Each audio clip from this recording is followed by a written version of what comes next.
This is Graham Scott, and you're listening to the Agile Uprising podcast.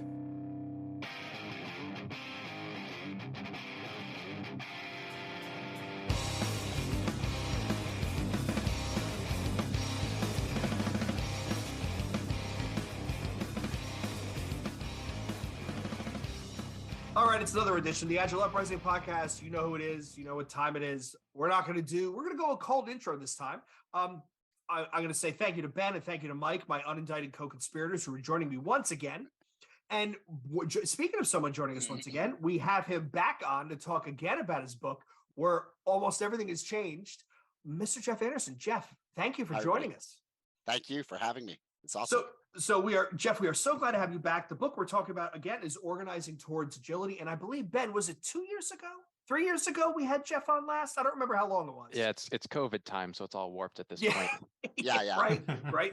There's a bit of a time dilation. There's a bit of a time dilation effect, right? So well, excuse me. I guess I'll start off with this, Jeff. So we talked and you were still working out ideas. You were still formulating stuff. And you had, I dare say you were a good 75% of the way done when we last talked to you. It felt like that. Yeah. And then you went back to the well. You totally went in the kitchen and went off the reservation. And then you're like, oh yeah, I finished the book now. And it's about 80% in a totally different direction. And Ben and I were like, oh, okay. So let's start. Well, before we dive into the context, let's start with the genesis of that, Jeff. Like what was going on that it made you pivot the window? Well, being like extremely transparent, I was probably getting a little bit disgruntled with Agile at the time. A lot of us are. There's what you hope is going to happen, and then there's what always happens, or what tends to happen in the clients you're working with, the organizations you're working for. I think sometimes we're too hard on ourselves, and we want more for the people we're trying to help than we get to. And I started, this is a bit of a long story, and I'll try to shorten it, but I started going way off the reservation around how can I talk more about progressive organizations. So a lot of the post-agile stuff you'll see in things like reinventing organizations or any of the corporate rebels type work or humanocracy. And I started trying to take it that direction and didn't take very well. It took me a few months to realize that I didn't really have the credibility to talk about a lot of that stuff as sort of first order concepts. The examples I had weren't really good enough, the experience. But what that did lead me down is how to connect some of the stuff that I was doing with better storytelling, how to connect some of the concepts around humanity and teamwork. My original book was very structural. How do you set up agile operating models? How do you remove barriers, eliminate handoffs? And what I think what I'm hoping is coming out of this version of the book is I spend a lot more time talking about teamwork. And like the kernel of agility isn't the team. It's 2 people or 3 people engaging in teamwork. That's the real kernel. And it's that hyper co-creation and collaboration and like pair programming is almost the core, and pairing and mobbing and selling and swarming and all these different buzzwords really to say, hey, can we get out of our silo and can we get up and work together on something? So that became kind of the new core of the book. And what I did is I started going through a lot of my experiences, a lot of the theory that I had in the book. And I said, well, let's go and bring some real stories into this. So I went to some of my clients, which very graciously, almost all of them got on board in a public way. So if you're Canadian, you'll be like, oh, this is like a great Canadian agile book because we've got Scotiabank and we've got Shoppers and Loblaws and the Alberta Treasury Bank. And we've got all kinds of, kind of organizations where people will go, hey, I recognize that, eh? I know what that is. And so, but lots of real stories of people being tenacious and scrappy and trying to create environments of agility in organizations that are basically still in the industrial age when it comes to their management. But that's agility for most of us. We've got a team, or we've got a team of teams, or some sort of like maybe a line of business. Maybe the whole organization's doing agile, but it's a very bureaucratic form of scaled agile, and it's very traditional form of agile. But there's always a set of people that are trying to really increase agility really operate, in a progressive way. So there's a lot of stories in there now. And as the stories started taking shape, the book became more based on how do I tell the story rather than all the methods and practices. Like that's all still there, but I try to really elaborate on things with real people and real experiences. One of the things and when we talk about book structure, one of the things that stuck out at me when I read it for the second time was the way you built that narrative. Is you start with teams, then you go with the ecosystem of teams, and then you keep building from there and there, and you get bigger and bigger and bigger without explicitly saying, and now we're going to talk about scaling. Your intro, the intro chapters, right? The whole setup and the background and stuff, I've really, really loved. There was a quote in there that I highlighted, and someone posted over here next to me, where you said, your value network is working in spite of your management structure, not because of it. It is running against the official part of your organization. And that to me was, we've talked about Niels's work before with Open Space Beta, which, he talks about org physics, but that to me, like if I could give one-liner to every leader I'm working with today, it would be that one. We're successful not because of your management. It's because the value delivery people know whom to talk to get the value out the door. That's absolutely right. And in fact, more and more people are coming along to this type of thinking. John Smart with and co with Safer, Sooner, Happier would be an example of describing this sort of agile change or this new ways of working change. It's less an active definition and more an active discovery. So how is value being created under the radar? Who is talking to who to get things done? If you know what those people are, you can start saying, hey, why don't we put it, even if it's a temporary team, let's put a team around this. Let's put a backlog around it. Let's go let's articulate what that workflow looks like. And let's continue to kind of explore the organization and make the implicit parts explicit. And that's actually a lot of the job. And that I think is, for me, it's almost like, I describe it as finding those areas where teamwork is working well and illuminating that and trying to emphasize where the teamwork is working well and try to emphasize it and expand it out.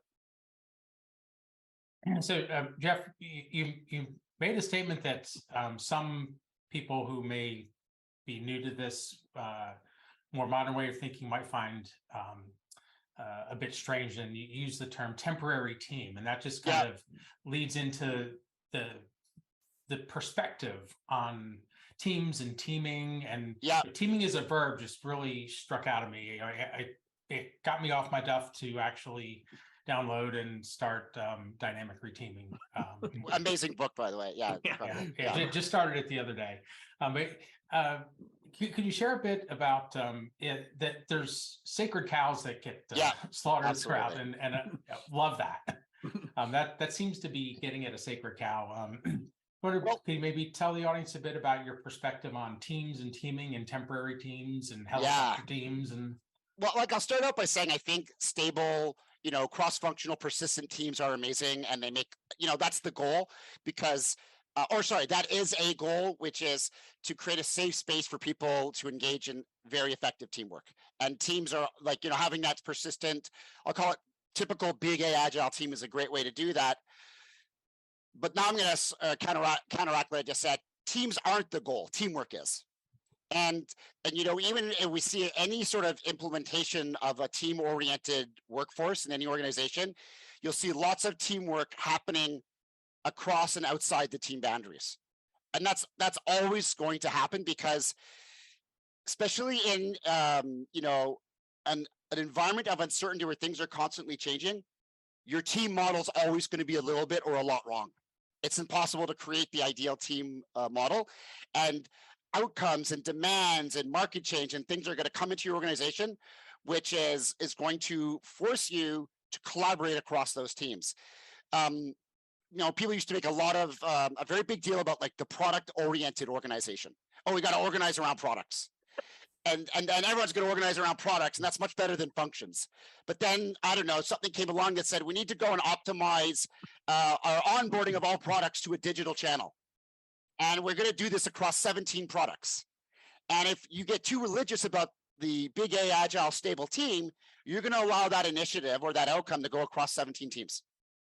and then they're all going to have to collaborate with each other on the consistent experience, and they're all going to, have to collaborate on the end-to-end journey. And then each team is going to be really responsible for a bit of like product specific stuff. And none of the stand-ups are going to support that collaboration. None of the cadences, none of the metrics, nothing. So, if you're really following one of the sacred cows, agile teams must be stable. You're going to dramatically reduce agility and dramatically increase bureaucracy and the need for management overhead as you get this work across all these teams. Now, if you bring everybody together into the same team, you do run the risk of instability. And those people will feel less safe to engage in teamwork at first. So you do have to get them into that team and give them enough time to actually learn how to gel with each other. But to me, if you have a big change in outcome, you need a big change in team structure. So like Sacred Cow 1, static team structure doesn't make sense to me. I really like the way, I first saw this in Kanban, by the way, which was the saying, don't let the work travel to the teams, let the workers travel to the work. So it's the opposite. And you use visual management to say, hey, where do our people need to go? And how can those people self-identify where they need to go? And then even if they form into a virtual team for a few weeks and then let the work move on and go back to where they were, as long as they've got a repeatable pattern for doing that, that's as legitimate of a pattern as, the big agile stable team. Like there's lots of these patterns you can use. I will tell you, when I saw the stable teams, the road agility, I just took a picture of that line that I highlighted, and I got my copy here with all my stupid notes, and I sent it to my I guess my cohort at work at my current job, which is coaches and transformation people and not. And it was like South Park. Everyone's getting mad, right? Noise. But when they stopped and they thought about it, it was, oh shit, you know what? You're right. Maybe we are, to your point on getting too high centered on the sacred cow, maybe we are creating fragility by supposedly emphasizing stability. And Ben, Mike, myself, we're big heterodox thinkers. As soon as somebody's saying, 9 out of 10 doctors tell you to use this toothpaste, the 3 of us are yelling, saying, well, what does that 10th guy know that we don't? Like, no, I want to listen to the 10th guy. And you introduce a lot of these type of things where you challenge the shibboleth, but in a way that makes you think, where you go, yeah, he's probably onto something. We got a little bit too far down the zealot rabbit hole and not the open-minded rabbit hole. So I want to say I am a fan of stable teams, but there's like a few pragmatic. One of the concepts I have in my book is, and it's not my concept, it's just borrowing Dunbar's numbers. And, the idea that, with 5 people, you can really work together. With 15 people, it's an active, network. And 50, 150, 500, you start getting into culture, identity, affiliation. At least in enterprise settings, I don't know of that many 5 people cross-functional teams that can truly own an outcome. It's just the architecture's not there, the technology's not there, the operations is not embedded. So you end up getting a cast of 15 people in every team, or 20 people in every team, and that's not a team. You can't have a stand-up with 20 people. You can't. So immediately, and this happened when I was over at Scotiabank in a group known as Global Business Payments. We were asked to go help with agile project management. And of course, we're never supposed to do agile project management.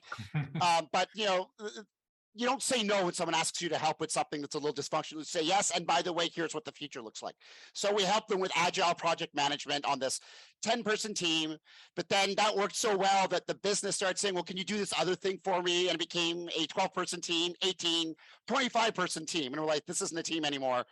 So we had a big Kanban board back when people actually worked in front of each other on a big wall. And we just said, we're going to draw swim lanes in this Kanban board. And we're going to define the left part of the board as being more cross-functional and more the whole team. But typically there'd be some like architects and leaders and that kind of thing. And the right side of the board is going to be more feature-oriented, and they're going to be groups of 8 and 10. And they're going to have their own stand-ups and planning. And so we started creating cadences that were for the team of teams and some visual management for the team of teams. And we started doing the same thing for the team level. And what we noticed is if you're just a little bit practical, you can do a lot of agile scaling by just taking visual management, being a little more bespoke on your cadences, getting an end-to-end flow going, and operating these sort of ecosystems that range anywhere between kind of like 20 on the low side and maybe sort of like 50 would be maybe the upper maximum, at least in my experience, before you start saying we need to break this ecosystem up. So that's your stability is still important, but if you have an organization of 30 to 50 people where that's enough room to have identity still, or a reasonable amount of trust, and half those team members are stable and half of them are floating and moving based on needs, you can start seeing patterns, of like when this type of complex engagement goes through, we're going to need these 3 legacy folks and this UX person and this, but when that one comes through, we can use these people, and people start actually being able to self-organize, not only around the work, but the sort of the topology, so to speak, of the work itself.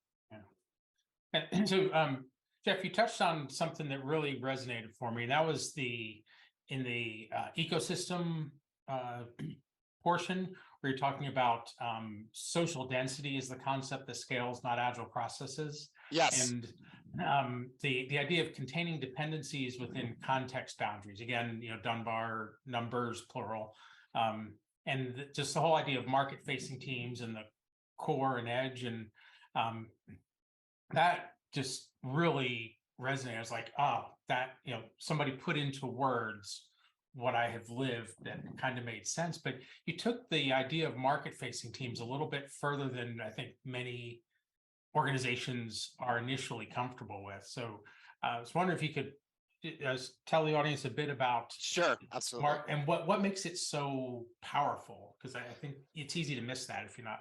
So first of all, I have very few good original ideas. So the idea of this fluidity at the ecosystem level is really because I got really deep into Kanban and saw it as not being about the board, but about this enabler of social dynamics and fluidity of organization.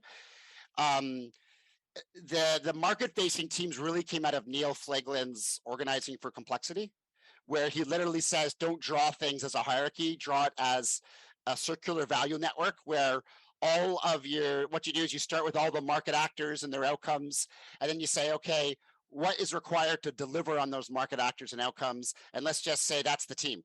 And then what will end up happening is, as you're putting all these sort of people and capabilities into these market-facing teams, you start realizing that not all of this stuff can be in the teams, and you start moving it into the center of the organization, which I call the core. I think he calls it the center. I use the word edge and core to mean like the edge is the market-facing team and the core is the center, just because I do a lot of work in banks and they love that kind of language. So I just kind of took it on. They'll have a lot of things like productize the core and enable the edge, and I'm like, yeah, those are pretty cool sentences. So I'm gonna kind of steal that. But I've never been able to take it to its extreme. But what I have done is I've been able to say, if you were to recast your organization, what would it look like? And then we get sort of a lot of people going, oh, if only. And then what I've been able to done is go into various teams and ecosystems, and if the idea is that you want to have a really good handle or a really solid core, and you want to have really good market, real good precision with the edge, then we're going to describe your team as a knife, and we're going to ask you why why is the edge, or why is the blade dull, and why is the core giving you really poor like a really poor handle, or why do you have a really poor handle on the core? Sorry, I messed that up a bit. And sort of going through all the barriers, because a lot of any agile coach or consultant will probably have had this experience. Either they were on the subjugated end of it, or they were inflicting this on somebody else, where they came in and said, oh, let's measure how agile you are. But since we can't actually measure lead time or customer value, we're going to do this thing where we'll put you through an agile maturity matrix, and we'll sort of like, and I'm guilty of this too. We do it sometimes just because we don't have anything else. And it's all based on skills. It's all like, can you write a story? Can you break it down? Can you? And I said, well, maybe that should be 2 out of the 8 barriers. Like, the capability is important, but how many handoffs between you and your end user? Oh, we got to go to the customer research people that go to the enterprise analytics people that talk to the customer ownership group that gets the feedback from the external marketing group that gives it to the team. Okay, so that's not a very good market-facing team, and that's an extremely imprecise edge. So how can we sharpen that a little bit? And so we start asking about how do we reduce the barriers to market access? And then borrowing an idea from team topologies, how can you improve the enterprise experience? Everyone talks about customer experience. Well, enterprise experience is the experience your teams go through when they deal with enterprise support functions. So let's go talk about enterprise experience. In team topologies, they called it developer, sort of like, or team experience. And I'm like, no, it's not just about the developer, it's the whole team. Yeah. So I decided to call it enterprise experience. And most enterprise experiences are relatively poor. So let's go and assess that instead. So agility assessments have very little to do with team capability. It's still in there, but it's, 2 out of, kind of like a larger pie of things that are much more focused on access to your customers and frequency of customer feedback and, experience when working with the enterprise and the amount of choice and autonomy you have to actually kind of get things done. You've touched on Kanban and visualization a few times, yeah, and how powerful it is, and in many ways, kind of how common sense and simple it can be, right? Like just let's visualize it, let's put it on a picture. And you've got some great visuals in the book. Particularly love the view of the graduated backlog and that whole view of things. Why? Can you talk a little bit about just some of the power that can happen from these visualizations, and B, why is it that particularly bigger, older companies, it's so hard to do something so simple? And the default seems to be more, how do we obfuscate information via PowerPoint rather than let's just get the actual information out there visualized in real time?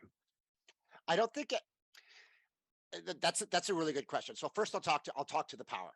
The interesting thing about Kanban systems is you're visualizing how much work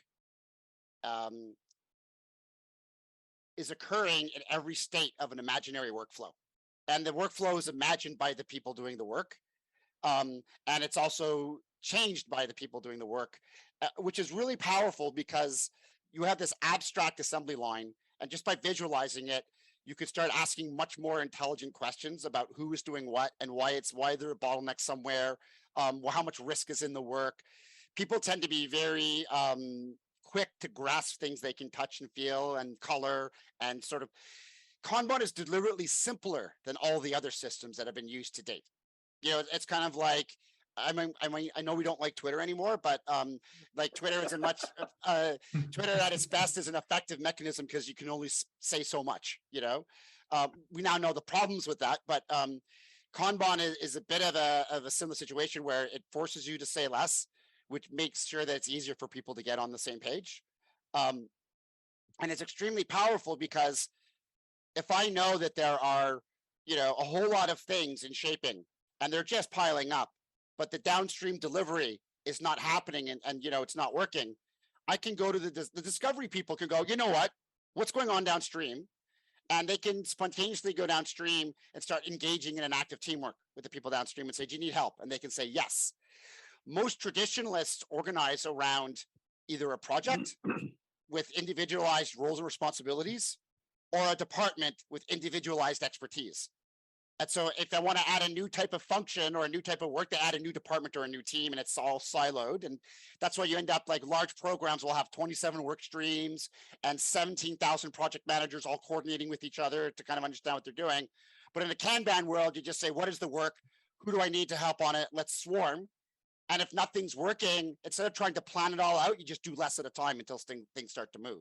So it becomes a much simpler, easier way for people to dynamically engage in these acts of teamwork.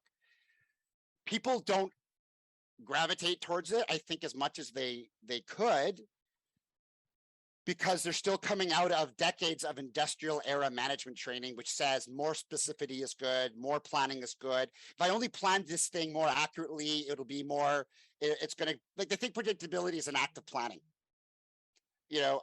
When we say predictability is an act of feedback and learning, and sure, you need to plan, but you're learning, planning, and they'll be like, well, you just didn't define it well up front, so let's just get better discipline and let's just figure it out. And one of the responses I like to say is, I'm going to take 3 babies actually, that's better, and 2 toys, and stick them in a playpen, And I want you to plan exactly what toy is going to go in what baby's hands for how long as an act of, predicting their sharing. And I'm like, it's not going to happen.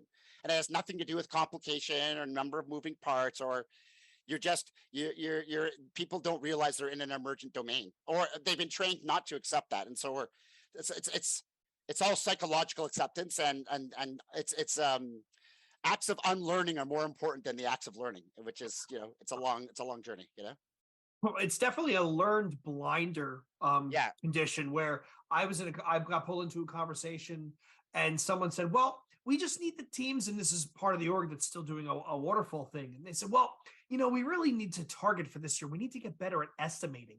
And I went, well, explain that. And they said, well, our plans always get thrown to the side and there's always stuff that we don't have. And we grossly underestimate the work that needs to be done. So we just need to get better at estimating. And I started laughing and it didn't go over well. When I started laughing, I said, what do you mean you need to get better estimating? I said that you're never going to get better at estimating. I said, too much complexity, too much, it's that commercial where somebody's turning their light switch on and off in their house and going, what's this do? And 3 houses down, the garage door is smashing into the lady's car, right? There's too much stuff that we can't predict. We just get better at, okay, well, thinking smaller and managing what you can. And on that note, there was something you brought up in the book, which I thought was really interesting. Man, you could have pulled on this thread for like 40, 50 pages. The idea of a micro enterprise. Yeah. Which was Ben and Mike and I have done Peter Merrill's stuff. We love his stuff. He talks a lot about open book management from John Case. So this is Hire. This is Mayakawa. Yeah. This is Semco. This is that whole idea of setting up a company within a company, which owns it from womb to tomb and works with the customer and a P&L. And that idea, I think, is absolutely brilliant because back to the Dunbar numbers, right? Well, Ben, Mike, and I come from a company that was 70,000 people. How could you hope how could you remotely hope to effectively manage an org of that size? But you start chunking it out into different almost organs inside of a living body. There I go, Mike, with that analogy again. It's much easier to manage it. And that is something that I think maybe if companies got a little bit more confident, if they tried it, they would see the benefit of it. The real context boundaries. Yeah. What you're talking about, Jay. Yeah. I'm sorry, Jeff, go ahead. I was going to say what you're talking about is actually like, it's a much more advanced form of context boundaries or ecosystems. The biggest, I think, roadblock for people, at least in traditional organizations, is you have to give up the idea that that it's okay to have market choice determine the winner outside your organization, but have command and control and central planning work inside your organization. Most organizations I kind of like, this is going to probably offend some people, but our internal kind of little sort of like 1970s era communist fiefdoms, in that you've got one person doing enterprise architecture, one person group doing HR, like all the central support functions are monopolies.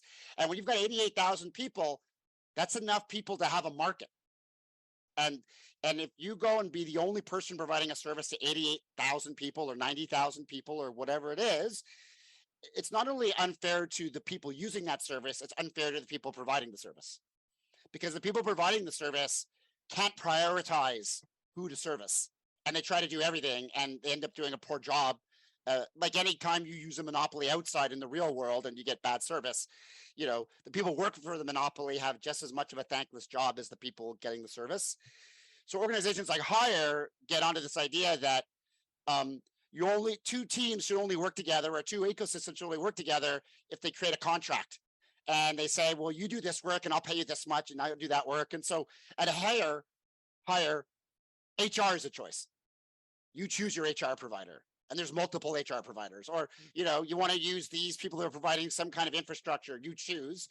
And all of these kind of, collaborations are an act of choice. Amazon has a lesser version of that. You can't prove that you're going to have people using your product, you won't get funding.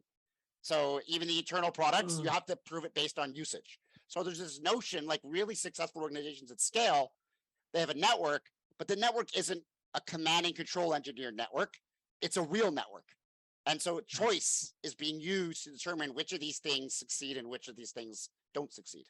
I can just hear the people out there screaming, but what about compliance and security and cost efficiencies and economies of scale Yeah. I'm sure you've encountered that too. I can hear it out in the ether. But that's what, I mean, this could sound really bad, but that's what communist China says. What's wrong with Canada and the United States and, the Western world? Oh, there's too much choice and there's no safety. And that's all true until the person on the top makes a really bad decision that impacts everybody.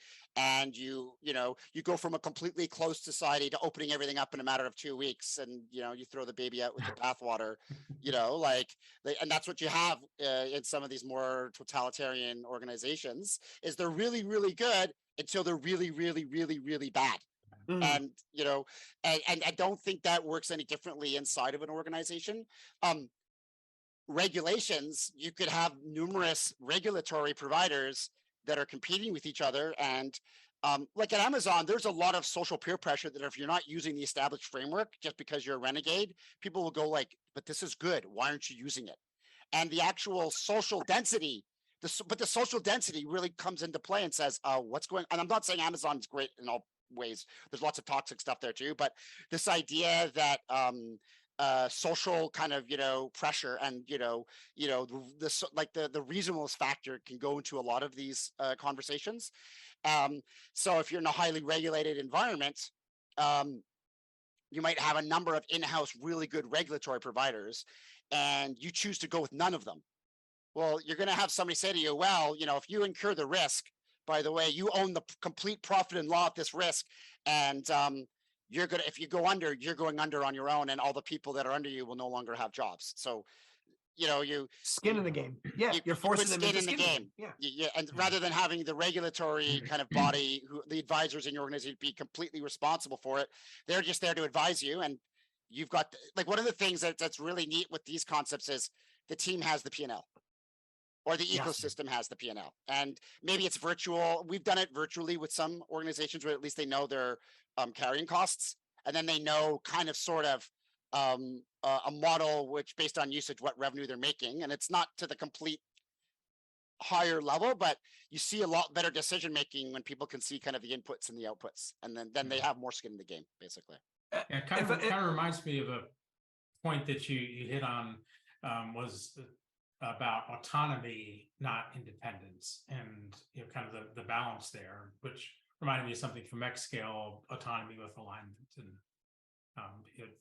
kind of tangentially there, but it's that really resonated for me. Yeah, was it the remark about there are no independent teams, but there can be autonomous teams? That was like one of those. But I mean, I want to yes and Jeff's metaphor where if these chunks inside of these organizations are communist fiefdoms, right? Does that mean safe is the Potemkin village? Don't answer that. Ben, what do you got, Ben? Yeah, I was wondering if you could speak a bit about, it's not necessarily the tool that you use, but also kind of how and the intent with which you use it. You talked about how, for example, if you start using cloud services and those governing it within a company kind of deploy it and control it and kind of mandate it and phase gate it in certain ways, then you're kind of completely missing the benefit of using the cloud. So, and it ends up being a distributed monolith. So could you speak a little bit about that?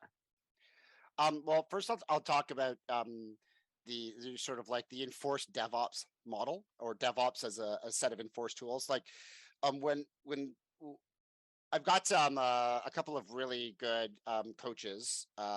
Ashley and Addison are two people that work at Agile by Design who are working with a senior director over in Scotiabank. I'm doing a lot of I gotta spare some love to some of my other clients in a second. I'll do that. But they were trying to work with a centralized platform as a service, kind of everyone follow the same tool, the same standard. And this client was doing a lot of very specialized IBM payment gateway, transaction management server type stuff. And the existing tools that were being sort of, enforced by the organization worked great if you were on mobile and web and, had the sort of the classic digital stack, and no way would work with anything that was sort of bespoke, proprietary product, because how could it? It doesn't make any sense. And so what that group did is they had about 12 teams that needed this type of infrastructure. They needed the practices, pipelines, continuous testing. They're starting to really scale, and things were starting to really slow down. And so what that group did is they created this enablement function, which was known as the DevOps enablement function. And what they did is they treated all of the other, 12 teams as their first class customers, and basically said, there's 12 of you. And for now, based on the volume of work you're doing, we're going to take a request from you once a week, you twice a week, and you 3 times a week. They did basically a sharing allocation. And actually, that wasn't needed for long, because very quickly what they found is you need to allocate by the enthusiastic adopters and not worry about. At first, they were trying to limit how much they would get, and then they realized they had the opposite problem. So they started working with the eager adopters, not on tools, but on behaviors. Like, we need to deploy frequently. We need to be able to deploy with a high degree of, confidence that the quality is good. Okay, we need to. And they said, okay, here's the behavior. Here's how we're going to kind of extend or make up our own tools by pairing with them on anything that got built, and then getting it deployed and getting it working. And they weren't done until the behavior changed, until they paired, and then that was done. Versus a lot of DevOps is done is, I built this thing, and I'm like, no one cares. You need to treat DevOps as a product, and done is when users are using your product and loving it. So it's not hard to do, but it just takes. We had to treat that DevOps enablement team as a first class team, but also, by the way, I think most Agile teams should be doing this too, spending less time in their team and more time going upstream and working with their customers. In this case, they're pairing with their customers and then bringing it back to the team and saying, this is what we did. So. I also talk a lot about this idea of doing a lot of upstream traveling. So however buried you are in the organization, you're in this, back office kind of, I don't know, component Agile team or whatever, legacy developer Agile team, whatever you want to call it, integration Agile team. And okay, that's great. That's your org structure. Ignore that. Who's asking you for help? Go upstream, work with them, pair with them as closely as you can. You'll get to better outcomes. So. And you touch on that when you talk about the idea of scaling both horizontally and vertically, which is another, the way you put that conceptually, it made me stop and go, that makes sense. Where we typically only view scaling as building the ecosystem, right? All the layers of abstraction and the layers of, let's be real here, the layers of bureaucracy. Whereas you talk about the concept of scaling horizontally, where that's connecting, your words were connecting upstream and downstream dependencies to cross boundaries and deliver work. It was coordinating the work within larger and larger organizational boundaries. And that to me was a big insight. That was a light bulb as well. It's when I try to say, well, we need cross-functional teams, that falls on deaf ears. But I say, look, we're trying to build an ecosystem that can deliver the value on its own. That's right. And not have to minimize the, autonomous, not independent. That to me was honestly, Jeff, it was a much easier sell with some of the people I was working with, because they were able to visualize it easier. That's right. I mean, what's interesting is scaling horizontally is really an act of people engaging in acts of teamwork through the entire kind of value stream or value network, or call it whatever you want. And you can start anywhere. Like I was working for, I'm going to call them the Canadian credit card company, just because they were a little mercurial and letting me use their name. But I was working with the managing director of their branded cards, Brent Reynolds, amazing guy. I think I learned as much from him around organizing towards agility as I was brought in there to go help them to do. And what he started to do immediately is said, listen, I'm going to take all the aspects of my business, product, finance, security, all of them, and I'm going to start laying them out in this ecosystem type structure. He called them lanes. And he said, at first I'm going to try to put somebody in a team. And if that doesn't work because they're like in legal, and there's no way that this one team is going to need legal for like as a full-time member, I'm going to put them in what he called a lane. And he had one lane for like upsell customers, another lane for people that were like in recovery and remediation. And I can't remember what the third one was, like new products. And if I can't put them in the lane, then I'm going to put them in the line of business. And then if they belong in the outside enterprise, and I can't get them in my lane, I'll accept them there. But he had this very almost like and I show this as an onion in the book, where you try to start at the team and get as that team to be as autonomous as you can. And if not, go and level up, not go and level up. And, if you do that and then put some combination of visual management, cadences, various practices that you can, I call all the agile practices you know and love, or agile adjacent practices, and just apply them at a different scale. You can do an awful lot, and you've never opened up any book on scaled agile frameworks. I'm not mentioning anyone in particular, but like any of the sort of, there's a lot of stuff around, oh, we need to scale agile with a 200-page kind of like methodology. And I'm like, well, you kind of, a playbook, you kind of don't. You kind of need to take what's working at the team level, don't apply it rote, understand why it's working. Oh, it's about flow, it's about teamwork, it's about small things, it's about working in pairs and threes and fours. Okay, how do I now start creating larger organizational context, and what cadence, what practice, what visualization can I apply there to get teamwork going at that level? Jeff, what you were just describing, I think, is well summed up in one of the pull quotes that I put off to the side for myself to come back to when I need to, and that was, if I wrote it correctly, a secret that many don't see at first is that agile practices can and do scale. You just need to take the time to understand why they work and adapt them to the context of the larger scale.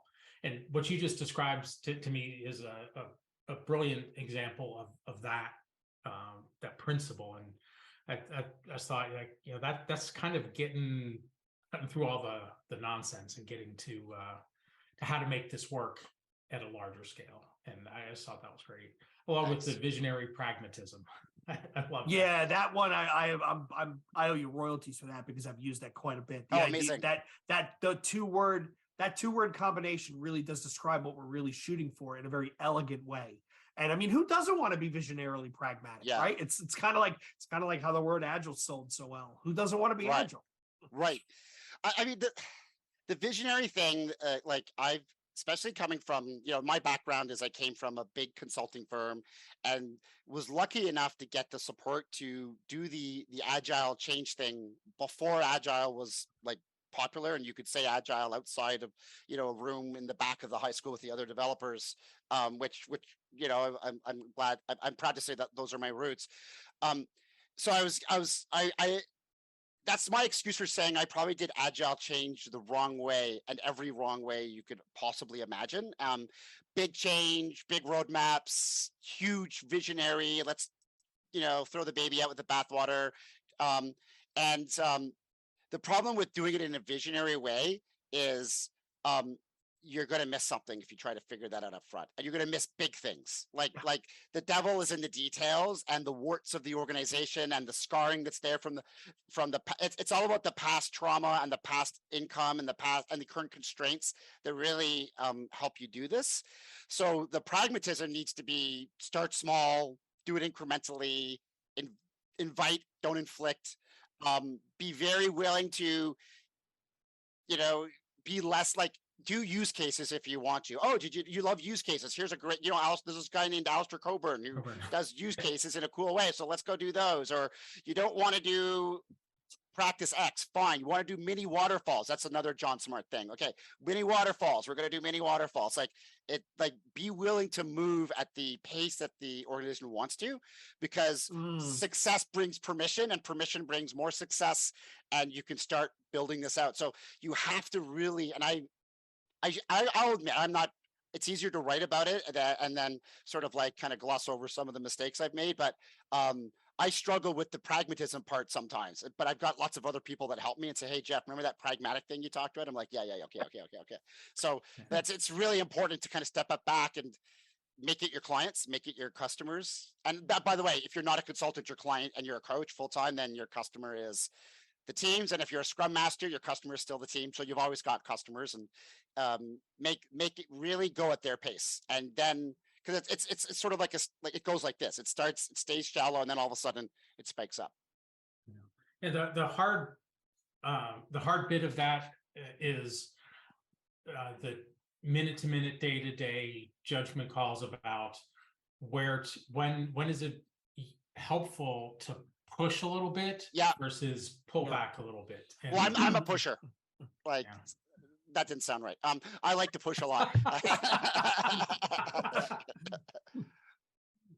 But it's true though. It's yeah. it's almost like a bellows, right, Jeff? Like you have Yeah. to lean in and push, and then you have to take a step back, and then Yeah. you have to lean in again for maybe 5 degrees, 10 degrees off to the side. But that it's that constant. Yeah. And I think there are people who misconstrue that. They would hear that and say, "Well, I need to push all the time, or I need to lead from my heels all the time." Whereas it really is, what's Ben's term of? It all comes down to It's all about finding the right balance. It's all about finding the right balance. Yes. And it really is. Like there are times where if you got a bit of a nibble on the line, pull the line as hard as you can. But there's other times where you have to let it go because you're right. Meet the organization at the rate of change that they're ready for, because otherwise you're gonna out another tired sports metaphor. You outkick your coverage and you find yourself out there standing there alone with a team bearing down your neck that wants to crush you into the AstroTurf. Absolutely. Yeah. And conversation came up for me at work today was the idea of change fatigue. So if you push too hard, too long, you create fatigue or allergic reactions, to go back to, the biology thing, Jay. Mhm. And if you don't push enough, then they're not, the organization is not challenged, and it kind of gets stagnant. So it's a Goldilocks kind of problem. And you know what, we're human beings and we're dealing with other human beings. And sometimes we make good calls and sometimes we make not so good calls. And the thing that doing this for 15 plus years has taught me is to trust the team and get back up and do it again tomorrow. Because if you don't, what do you got? Yeah, absolutely. Yeah, you kind of poked at this, Jeff, the idea of one of the biggest things we can do as change champions or forces of change or voices of change or coaches or transformation gurus or whatever is a little bit of humility. Yeah. Right? A little bit of humility, right? Like, yeah, maybe this isn't the time for me to lean in and beat this person over the head with it. I found some of the best results I've gotten is where I've said the thing so many times that someone will say in a meeting, oh, and here comes Jay talking about flow efficiency, and we got to stop keeping people busy. And I sit there and laugh because it's obviously gotten it through the first level, right? It's obviously sunk in enough that they can parrot it. So then that opens up. Now I don't have to repeat that line anymore. I can say, okay, so what are we doing about that? Now that you know the spiel that's going to come out of my mouth, you're just going to keep ignoring me. And it's a different conversation. It's a different conversation. Well, listen, we've gone on an hour and I want to be cognizant of everybody's time. So Jeff, if people want to find the book, they want to get in touch with you, they want to follow you and see what you're up to, where do they go? Where do they look? There's a number of places. So first, book's out on Amazon. So go look for Organizing Towards Agility by Jeff Anderson. We can see Mike is holding that up. The second one is we've just put up a new website called Agility with Jeff.